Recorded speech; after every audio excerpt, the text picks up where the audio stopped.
यदि एक अध्याय हमारी जिंदगी बदल दे, यदि वचन का एक भाग आपको अपने भूतकाल को पीछे छोड़ने में मदद करे कि आप वर्तमान की चुनौतियों के परे देखें और उज्जवल भविष्य के लिए आशा प्रदान करे, इन सामर्थी वचनों के लिए पन्ने पलटाए जो आपके जीवन के पन्ने को पलट दे और हर एक कदम जो आप उठाते हैं जीने के लिए उसके लिए भरोसा दे।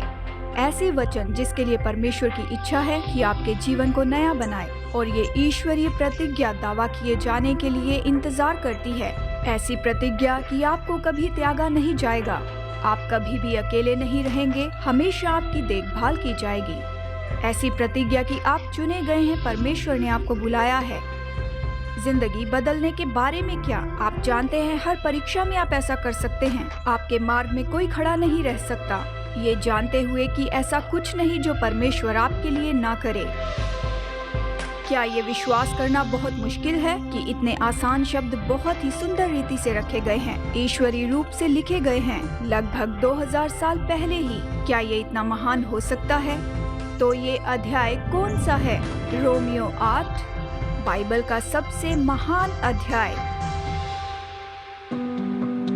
मैं हूँ डेविड जर्माया।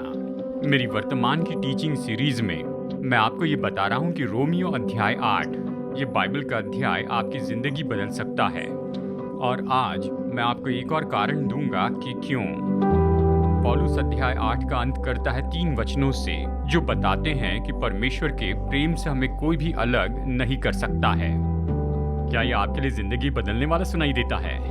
हम सब जिंदगी के ऐसे समय से जाते हैं जहां सोचते हैं परमेश्वर हमें भूल गए हैं।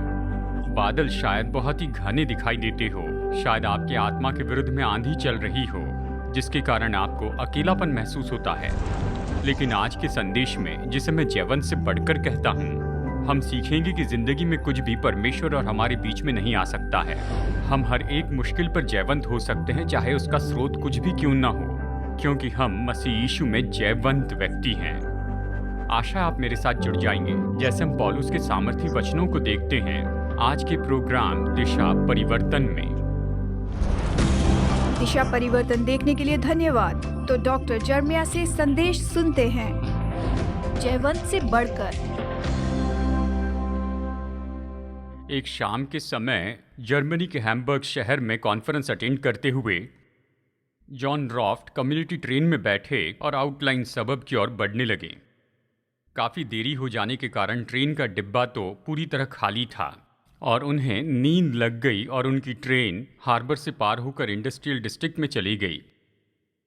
ट्रिप में कुछ मिनट के बाद एक बूढ़ा व्यक्ति जो चिथड़े पहने हुए आया था और मानसिक रोगी दिख रहा था, वो उस डिब्बे में आ गया और उसके साथ 4 नौजवान भी आए थे। और वो नौजवान तो बहुत सी चेन पहने हुए थे, उन पर टैटूज थे, बॉडी पियर्स की गई थी। वो इस डिब्बे में आए, वो इस बूढ़े के पीछे आए और ज़ोर से कहते हुए उसका मजाक उड़ाने लगे। और लगभग तुरंत ही उनका ध्यान चला गया इस बेघर व्यक्ति की ओर जो कि उस डिब्बे के बिल्कुल बीच में बैठा था। वो उसका मजाक उड़ाने लगे, उसे भला बुरा कहने लगे और उसकी मानसिक दशा के बारे में कहते हुए अपमान करने लग गए। केवल शब्दों से ताने मारना काफ़ी नहीं था, वो उसके पैरों पर अपने हेवी बूट से लातें मारने लगे, उसके हाथों और उसके चेहरे पर मुक्के मारने लगे। उसी डिब्बे में पीछे बैठे हुए जॉन रॉथ ने गहरी प्रार्थना की और अपनी कुर्सी से उठे और उस बूढ़े और उसको मारने वाले लोगों के पास गए और जैसे पास में गए और कहा, हांस, हांस तुम कैसे हो? और चकित हुए 2 नौजवानों के बीच में से जाते हुए जॉन ने इस व्यक्ति को गले लगाया जो पहले कभी नहीं मिला था, उसे खड़े होने में मदद की और कहा, आओ मेरे साथ बैठो, हमारे पास बात करने के लिए बहुत कुछ है। वो बूढ़ा व्यक्ति उनके साथ डिब्बे में पीछे में गया और विंडो सीट के पास बैठा। नौजवानों ने देखा और उन्हें पता नहीं था कि अब हम क्या करें, और फिर वो आपस में बातचीत करने लगे और जैसे अगले स्टेशन पर ट्रेन रुकी तो वो उतर गए और अगले स्टेशन पर हंस उतर गए। धन्यवाद के शब्द बड़बड़ाने लगे।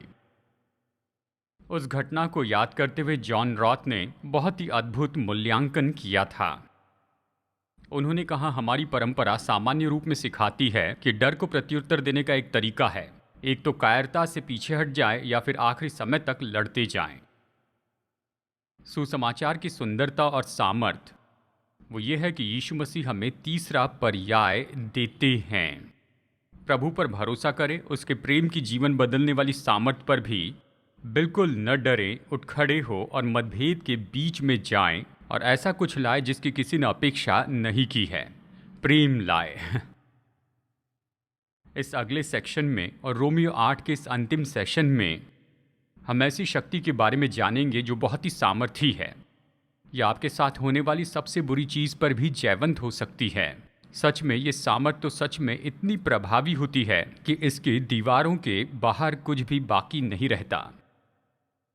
अपना दिल खोलिए इन अद्भुत संभावनाओं के लिए कि आपके जीवन में जो कुछ भी हो रहा है, परमेश्वर उन सबसे ज़्यादा सामर्थी है और उसका प्रेम वो तो कभी न बुझने वाला है, कभी न रोका जाने वाला है और वो आपको कभी जाने नहीं देगा। ये कहानी शुरू होती है यहाँ रोमियो अध्याय 8 के अंतिम कुछ वचनों से, जहाँ हम वचन 37 में इन शब्दों में पढ़ते हैं, परंतु इन सब बातों में हम उसके द्वारा जिसने हमसे प्रेम किया है जयवंत से भी बढ़कर हैं। इन सब बातों में हम जयवंत से भी बढ़कर हैं। अब ये वाक्य जयवंत से भी बढ़कर देखा जाए तो इंग्लिश भाषा में 3 शब्दों में हैं, लेकिन ग्रीक भाषा में जिससे ये अनुवाद किया गया उसमें केवल ये एक ही शब्द है। ये एक बड़ा लंबा शब्द है। ये शब्द है हाइपर निकोमेन। बहुत से लोग जानते हैं हाइपर का मतलब क्या है। 2 साल का बच्चा है तो आप जानते हैं हाइपर क्या है। हाइपर यानी नियंत्रण से बाहर, बिल्कुल ऊपर हैं। और बीच का शब्द है नाइकी। अगर आप खिलाड़ी हैं तो आप इस शब्द को जानते हैं। इस शब्द का अर्थ है विजय। नाइकी शब्द का यही अर्थ है, यानी हाइपर विजय। तो बाइबल कहती है कि आप और मैं हाइपर विजयी हैं। इन सभी बातों के ऊपर हम तो जयवंत से भी बढ़कर हैं। पौलुस यहाँ पर उसके बारे में नहीं कह रहा है जो हमारे साथ में होगा, वो ये कह रहा है ये सब जो हमारे साथ हो रहा है अभी इस समय, इन सारी बातों के बीच हम तो जयवंत से भी बढ़कर हैं। और हम जैसे तैसे जयवंत नहीं हैं, यानी बस ऐसे ही हमारे साथ होने वाली बातों को न्यूट्रलाइज कर देते हैं। पौलुस कहता है नहीं, हम उन पर जयवंत हैं। हम तो उनके बहुत ऊपर हैं, जयवंत से भी बढ़कर हैं। इसलिए चाहे ये मृत्यु हो या जीवन हो, स्वर्गदूत हो या प्रधानताएं हो, वर्तमान की चीज़ें हो या भविष्य की हो, चाहे वो जो भी हो जो हमारे जीवन में होती हैं, हमारे लिए परमेश्वर के प्रेम के कारण हम उस पर जयवंत हो सकते हैं। हम तो जयवंत से भी बढ़कर हैं। हम तो विजयी हैं। हम केवल उसके सामर्थ्य के द्वारा योग्य नहीं बनाए गए कि जैसे तैसे थामे रहें, और ना ही ऐसी कोई केस है कि इसे मैनेज करो और जैसे तैसे इससे निकलो। बहुत से विश्वासी अपना जीवन ऐसे ही जीते हैं। सब कुछ कैसे चल रहा है, खैर सब कुछ ठीक है, हम बस थामे हुए हैं, जैसे तैसे इससे निकल जाएंगे। नहीं, अगर आप समझ लें कि पौलुस क्या सिखा रहा है, वो कहता है ये तो इससे भी बढ़कर है, क्योंकि परमेश्वर अपने प्रेम के बारे में हमें जो बताता है उसके कारण वो हमें बल देते हैं कि ऐसी बातों पर हम विजयी हो जाएं जिस पर हम कभी विजयी नहीं हो सकते थे।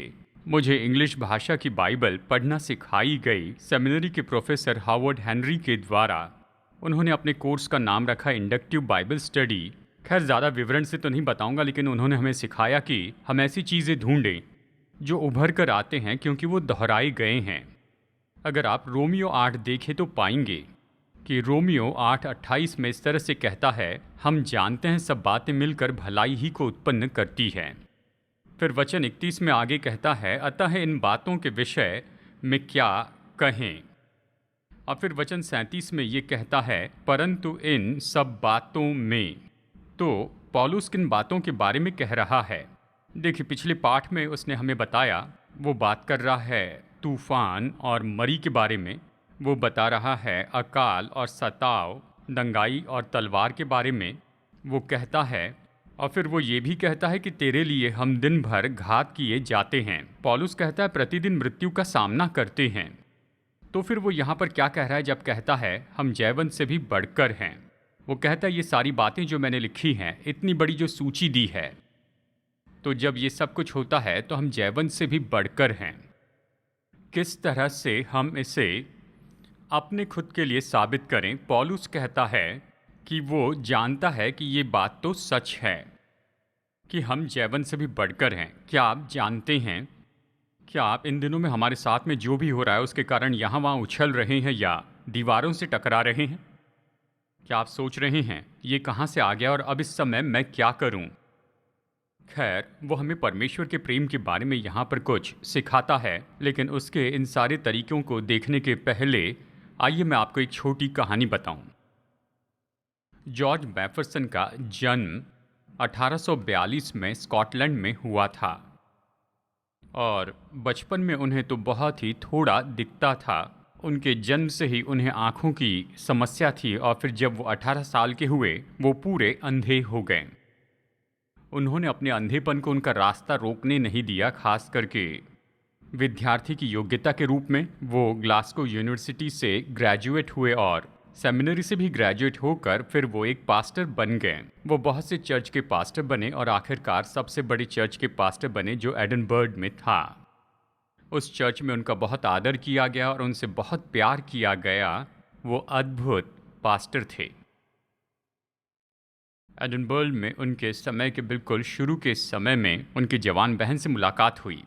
वो उनसे प्यार करने लगे और सोचे कि वो भी उनसे प्यार करती हैं। कुछ समय तक वो एक साथ चलते रहें और फिर वो स्त्री एक दिन उनके पास में आई और उन्होंने कहा कि मैं शादी करके जीवन भर एक अंधे के साथ में नहीं बिता सकती हूँ। और इसने तो उन्हें नाश कर दिया और ये बहुत ही पीड़ादायी था। कितनी बड़ी निराशा थी। और उसमें से उन्होंने एक छोटा सुंदर गीत लिखा और शायद आपने ये भजन कभी नहीं सुना होगा। और मैं इसे चर्च में पला बड़ा जहाँ पर अक्सर समय समय पर इसे सोलो के रूप में गाया जाता था। मुझे नहीं लगता कि इस गीत के शब्द शायद आपको याद आए, लेकिन पहली लाइन तो ज़रूर याद रहेगी। उन्होंने इस तरह से लिखा, वो प्रेम जो मुझे कभी जाने नहीं देगा, मैं अपने प्राण को तुझ में विश्राम देता हूँ। जो जीवन मेरे पास है तुझे लौटा देता हूँ, ताकि समुद्र की गहराई में ये और भी बढ़ता और बहता चला जाए। स्त्री ने उन्हें छोड़ दिया था, उसके कारण ये इतने टूट गए थे। तो परमेश्वर के प्रेम को फिर से थाम लिया और इन शब्दों में कहते हैं जो मुझे बहुत पसंद है, ऐसा प्रेम जो मुझे जाने नहीं देगा। आज मैं आपको ऐसे प्रेम के बारे में बताना चाहता हूँ जो आपको जाने नहीं देगा। पौलुस इसे हमारे लिए बहुत ही दिलचस्प तरीके से साबित करके दिखाता है। ये जानकर आप चकित हो जाएंगे और इसे जानकर आप चौंक जाएंगे। देखिए, जब मैं कॉलेज में था तो इंग्लिश मेजर मेरा मुख्य विषय था। मेरे टीचर्स को माफ़ कीजिए कि उन्होंने अच्छा काम नहीं किया, मुझे माफ़ कीजिए कि मैं अच्छा विद्यार्थी नहीं था, पर यही सच्चाई है। इंग्लिश मेजर मेरा विषय था और इंग्लिश में बहुत से साधन हैं जो आपकी मदद करते हैं और उनमें से एक है जिसे कहते हैं मैरिज्म। अगर आप इंग्लिश शिक्षक नहीं हैं तो मैं जानता हूँ आपने ये नहीं सुना होगा। मैरिज्म क्या है? खैर, ये तो इंग्लिश का ऐसा तरीका है जिसमें आप विरोधी शब्द को बताते हैं ताकि इनके बीच के पूरी रेंज को दिखा सके। इसका ये अच्छा उदाहरण है। ये अपने विषय को अच्छे से जानते हैं, ए से जेड तक। ये मैरिज्म है। इसका मतलब क्या है? मतलब बीच का सब कुछ जानते हैं, ए से जेड तक ये सब कुछ जानते हैं।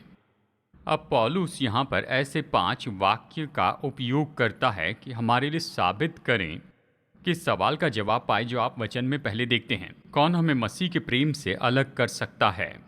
वो अपने वचन में हमें सिखाता है कि कोई व्यक्ति या कोई वस्तु हमें मसीह के प्रेम से अलग नहीं कर सकती, परमेश्वर के प्रेम से जो कि मसीह यीशु में है। पहला तो ये है, न मृत्यु का संकट, न जीवन की आपदाएं। वचन में वो कहता है न मृत्यु न जीवन। पौलुस कहता है कौन तुम्हें परमेश्वर के प्रेम से अलग कर सकता है? न जीवन न मृत्यु ये कर सकती है। पौलुस मृत्यु के बारे में जानता है। उसने 1 कुरिन्थियों 15 लिखा है, हे मृत्यु, तेरा डंक कहाँ है? पौलुस मरने से डरता नहीं था। उसने सच में कहा फिलिपियों में, क्योंकि मेरे लिए जीवित रहना मसीह और मरना लाभ है। वो मरने से डरता नहीं था। वो जानता था कि मृत्यु आपको मसीह से अलग नहीं कर सकती है या परमेश्वर से, क्योंकि जो मृत्यु करती है वो तो उसकी उपस्थिति की पूरी महिमा में आपको लेकर जाती है। मृत्यु आपको परमेश्वर से दूर नहीं करती है, मृत्यु तो आपको उसकी उपस्थिति में लेकर जाती है। तो मृत्यु आपको परमेश्वर से अलग नहीं कर सकती है। अगर मृत्यु हमें अलग नहीं कर सकती तो जीवन के बारे में क्या? पौलुस कहता है, न बोझ, न कड़वाहट, न निराशाएं और न ही अनिश्चितताएं या शारीरिक विपदा, ये सारी चीज़ें किसी को मसीह से दूर कर सकती है अगर वो नियंत्रण नहीं करते हैं। लेकिन भाइयों और बहनों, आपको ये याद रखना है, ये कहानी हमारे परमेश्वर से प्रेम के बारे में नहीं, लेकिन हमारे लिए परमेश्वर के प्रेम के बारे में। अगर इसे उल्टा कर दे तो आप समझ सकते हैं, हाँ, ये चीज़ें आपको परमेश्वर से प्रेम करने से रोकती हैं। हम उसके बारे में नहीं कह रहे, ये कह रहे हैं कि परमेश्वर आपसे कितना प्रेम करते हैं और वो आपसे प्रेम करना रोक नहीं सकते हैं। अब तक हमने यही तो सीखा है, न तो मृत्यु का संकट, न जीवन की आपदाएं। और फिर आगे पौलुस कहता है, न स्वर्गदूतों का हस्तक्षेप और ना ही दुष्टात्माओं की घुसपैठ। वो कहता है न स्वर्गदूत और ना ही प्रधानताएं। बहुत से लेखक विश्वास करते हैं जब स्वर्गदूतों के बारे में कहता है तो ये दुष्टात्माओं के बारे में कह रहा है, क्योंकि मुझे नहीं लगता अच्छा स्वर्गदूत आपको प्रभु के प्रेम से दूर ले जाना चाहेगा। स्वर्गदूत आपको परमेश्वर के प्रेम से क्यों दूर नहीं कर सकते हैं? क्योंकि स्वर्गदूत परमेश्वर की रिपोर्ट करते हैं, वो तो उसकी अधीनता में है। परमेश्वर ही स्वर्गदूतों की सेना को चलाने वाले हैं और दुष्टात्मा उस पर अधिकार नहीं कर सकती, क्योंकि वो तो उनसे भी बहुत ज़्यादा सामर्थी है। लूसीफर और उसके बाद में जितने भी रैंक में आने वाले हैं, उनमें इतनी सामर्थ्य नहीं है कि परमेश्वर के प्रेम की पकड़ को तोड़ दे जो उसकी संतानों पर है। वो प्रेम मुझे ऐसे ही जाने नहीं देगा। स्वर्गदूत और प्रधानताएं हमें नाश नहीं कर सकते, क्योंकि परमेश्वर हमारी रक्षा करते हैं। वो उसके प्रेम की छाया में बिना सामर्थ्य के हैं। तो न ये मृत्यु का संकट है, न जीवन की आपदाएं हैं, न स्वर्गदूतों का हस्तक्षेप और न दुष्टात्माओं की घुसपैठ है। तीसरी बात, न आज की परवाह है और न कल की चिंता है, न वर्तमान की चीज़ें और न भविष्य की चीज़ें। अब देखिए, ये तो समतल लाइन की परवाह होती है। पौलुस कहता है वर्तमान और भविष्य के बीच की जो बातें हैं, तो ऐसा कुछ नहीं जो हमें परमेश्वर के प्रेम से अलग कर सकता है। एक बहन ने बहुत कुछ लिखा है और उसे पढ़कर मैंने बहुत आशीष पाई है। जब भी मैं इसे पढ़ता हूँ तो आशीष पाता हूँ। उनका नाम है रूथ हाल्म काल्किन। उनकी प्रार्थना को सुनिए, जिससे हम जो सीख रहे हैं उसे आप समझ पाएंगे। उन्होंने ये प्रार्थना की, कहा, परमेश्वर, शायद मैं अपने मुंह के बल गिर जाऊं, शायद मैं असफल हो जाऊं, बूढ़ी हो जाऊं और कुछ भी न कर पाऊं, लेकिन मेरे लिए आपका प्रेम कभी नहीं बदलता है। शायद मेरी ज़िंदगी से सारा संगीत चला जाए, मेरा व्यक्तिगत संसार शायद धूल बन जाए, फिर भी आप मुझे अपने स्थिर हाथों में थामे रहेंगे। मेरे परेशान जीवन की कोई भी मोड़ आपसे लड़ नहीं सकती है। शैतान अपनी सारी कोशिश करके भी आपका ध्यान नहीं भटका सकता। आपके असीम प्रेम से मुझे कोई अलग नहीं कर सकता। न तो दर्द, न तो निराशाएं और न ही चिंताएं, कल, आज और आने वाला कल भी नहीं, मेरे प्रियजन का खो जाना या फिर मृत्यु भी नहीं, जीवन भी नहीं, बल व युद्ध और दूसरी बातें, भूख और परेशानी और रोग और इनमें से कुछ भी नहीं। ये सब अगर एक साथ भी आ जाए, वो इस सच्चाई को दूर नहीं कर सकते कि मुझसे प्रेम किया गया, मुझे पूरी क्षमा की गई है और मैं हमेशा के लिए आज़ाद हूँ मेरे प्रभु यीशु मसीह के द्वारा। क्या प्रतिदिन ऐसी प्रार्थना करनी नहीं चाहिए? हमने ये खोज निकाला है कि वर्तमान की चीज़ें हमें भटका नहीं सकती, क्योंकि हमने सीखा है परमेश्वर हमारे लिए तो हमारा विरोधी कौन है। यीशु ने उनसे कहा कि स्वर्ग और पृथ्वी का सारा अधिकार मुझे दिया गया है। क्यों ये सारी चीज़ें नहीं जा सकती हैं? क्योंकि ये सर्वशक्तिमान परमेश्वर के अधिकार में है, ये तो उसी के वश में है। उसने ठान लिया कि हमसे प्रेम करें और कोई भी उस प्रेम को हमसे दूर नहीं कर सकता है। न तो मृत्यु का संकट, न ही जीवन की आपदाएं, न स्वर्गदूतों का हस्तक्षेप और न दुष्टात्माओं की घुसपैठ, और न आज की परवाह और न कल की चिंता। अब यहाँ पर चौथी बात सुनिए, न स्वर्ग का शिखर और न नरक का गड्ढा, न ऊंचाई न गहराई। पौलुस कहता है न कोई ऊंचाई ना ही कोई गहराई जो आपको परमेश्वर के प्रेम से अलग कर सकती है। इसका क्या अर्थ है? ज़रा कल्पना कीजिए कि यात्रा करते हैं, लाखों और लाखों मील हम ऊपर स्वर्ग में जाते हैं, बिल्कुल सीधा ऊपर की मिल्की वे गैलेक्सी से आप बिल्कुल बाहर पहुंच जाते हैं। ये तो असंभव है कि सूरज या नोबेलाए या नोबेस को आप देखेंगे। आपके लिए परमेश्वर के प्रेम के लिए कोई दहशत नहीं है, और ना ही ये कोई दहशत की बात होगी कि आप नीचे ड्रिल करते हुए पृथ्वी के बिल्कुल नीचे दिल तक पहुँचे। ये तो बस वर्टिकल लाइन की परवाह होती है। अगर समय हमें परमेश्वर के प्रेम से अलग नहीं कर सकता तो स्पेस भी नहीं। भजन 139 कहता है कि ऐसी कोई जगह नहीं जहाँ पर हम जा सकें कि परमेश्वर के प्रेम से दूर हो। या हैवी वेट चैंपियन जो लुइस के शब्दों में कि हम भाग सकते हैं लेकिन छिप नहीं सकते हैं। परमेश्वर ने संसार के हर एक इंच को जाना है, उसने इसे बनाया है, वो इसके प्रभु हैं। उसका प्रेम गहरा और चौड़ा है, और संसार की कोई भी चीज़ यहाँ पर आपके और मेरे लिए उसका जो प्रेम है उसके बीच में नहीं आ सकते हैं। न मृत्यु का संकट, न जीवन की आपदाएं, न स्वर्गदूतों का हस्तक्षेप और न दुष्टात्माएं की घुसपैठ, न आज की परवाह और न कल की चिंता, न स्वर्ग का शिखर और न नरक का गड्ढा। ये मेरा बहुत ही पसंदीदा है, क्योंकि अब तक हमने जो कुछ भी कहा है बस एक ही वाक्य में ये है, कुछ भी शक्तिशाली नहीं और न ही कुछ बनाया गया। पौलुस इस तरह कहता है, न सामर्थ और न कोई सृष्टि जो बनाई गई है। पौलुस अपने सूची का अंत यहाँ पर करता है जो हमें परमेश्वर के प्रेम से अलग नहीं कर सकते हैं, और ये तो थामे रहने वाला वाक्य है। ना ही कोई सृष्टि की गई चीज़, यानी पौलुस कहता है अगर मैं किसी और चीज़ को भूल गया हूँ, अगर मैं कुछ भूल गया जिसके बारे में आप सोचिए या आपको परमेश्वर के प्रेम से दूर करें, अगर ऐसा कुछ है जो मेज़ पर है, तो चलिए मैं यहाँ पर बता दूँ, न कोई ऐसी सृष्टि की गई चीज़ वह आपको परमेश्वर के प्रेम से अलग नहीं कर सकती है। हम विश्वासी हैं, हमें परेशानी होती हैं। ये वचन ये नहीं कहता कि अगर हम विश्वासी हैं तो परेशानियाँ नहीं होंगी। परमेश्वर का वादा ये नहीं कि मुश्किलें हम पर कभी नहीं आएंगी, लेकिन यह है कि वो हमें परमेश्वर के प्रेम से कभी अलग नहीं करेंगी।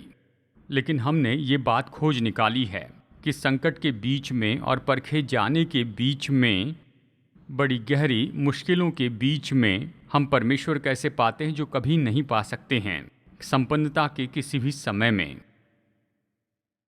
जब हम गहरी आवश्यकता के समय में होते हैं, वह हम तक ऐसे तरीके से आता है जिसे हम बयान नहीं कर सकते। यह ऐसी शांति है जो कि समझ से परे हैं।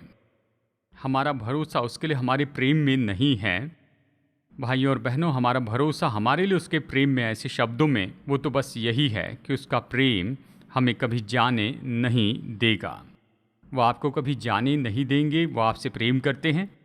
आप उसके प्रेम की जकड़ से बाहर नहीं जा सकते। अगर आप विश्वासी हैं, मसीह को व्यक्तिगत उद्धारकर्ता स्वीकार किया है, तो आप परमेश्वर के परिवार में हैं। पिता परमेश्वर आपके पीठ के पीछे हैं, उसके पास आपके हाथ हैं, उसने आपको पकड़ा है और आप उसके प्रेम से कभी हट नहीं सकते हैं।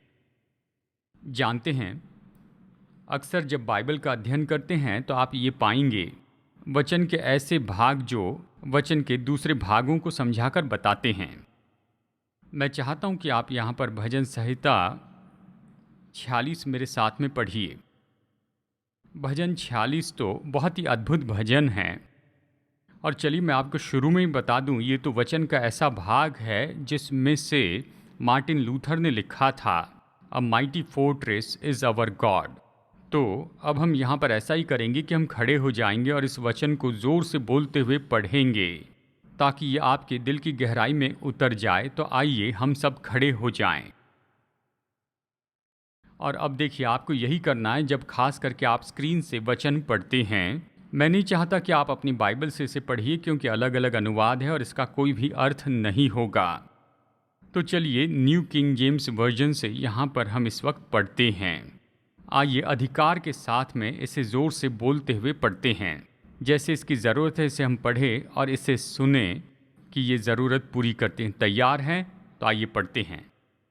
परमेश्वर हमारा शरण स्थान और बल है, संकट में अति सहज से मिलने वाला सहायक है। इस कारण हमको कोई भय नहीं, चाहे पृथ्वी उलट जाए और पहाड़ समुद्र के बीच में डाल दिए जाएं, चाहे समुद्र गरजे और फेन उठाए और पहाड़ उसकी बाढ़ से कांप उठे।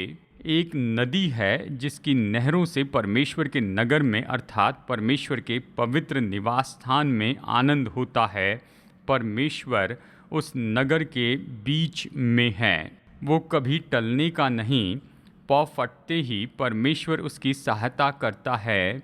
जाति जाति के लोग झल्ला उठे और राज्य राज्य के लोग डगमगाने लगे।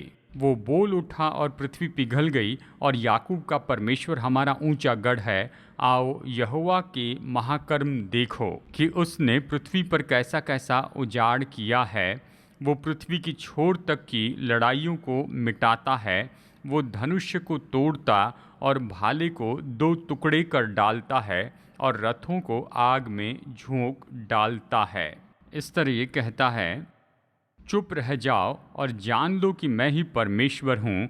मैं जातियों में महान हूँ, मैं पृथ्वी भर में महान हूँ। सेनाओं का यहोवा हमारे संग है। याकूब का परमेश्वर हमारा ऊंचा गढ़ है। शायद लूथर के महान गीतों में सबसे उत्तम तो अ mighty fortress is our God. ये तो हमारे विश्वास का प्रतापी रूप में घोषणा करना है। ये तो क्रांति का गीत का चिन्ह है जो भजन 46 से प्रेरित है। लूथर ने इस हिम में अपने विश्वास का सार जोड़ा है जो उन्होंने इस भजन में पाया था।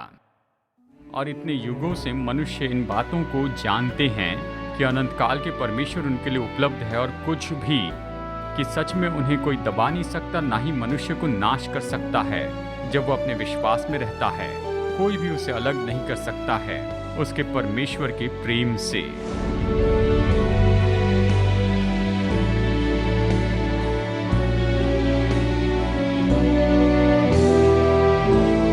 मेरे साथ दिशा परिवर्तन में जुड़ने के लिए धन्यवाद। जितना हम वचनों का अध्ययन करेंगे उतना हम समझ पाएंगे कि हमारा प्रेमी परमेश्वर हम में से हर एक के साथ व्यक्तिगत संबंध रखना चाहता है। अगर आप ये संबंध शुरू करना चाहते हैं और निश्चित होना चाहते हैं कि आप अनंत काल का जीवन जिएंगे, तो बस पापों से पश्चाताप करना है और प्रभु से विनती करना है कि वो आपके प्रभु और उद्धारक हो। अगर आपने आज विश्वास का ये कदम उठाया है तो मैं प्रोत्साहित करता हूँ कि दूसरे विश्वासियों को अपना निर्णय बताइए, या भरोसेमंद सेवकाई को या लोकल चर्च को, और अपने विश्वास में निरंतर बढ़ते जाइए। प्रभु आपका आशीष दे और अगली बार हमारी फिर मुलाकात होगी यहीं पर दिशा परिवर्तन में।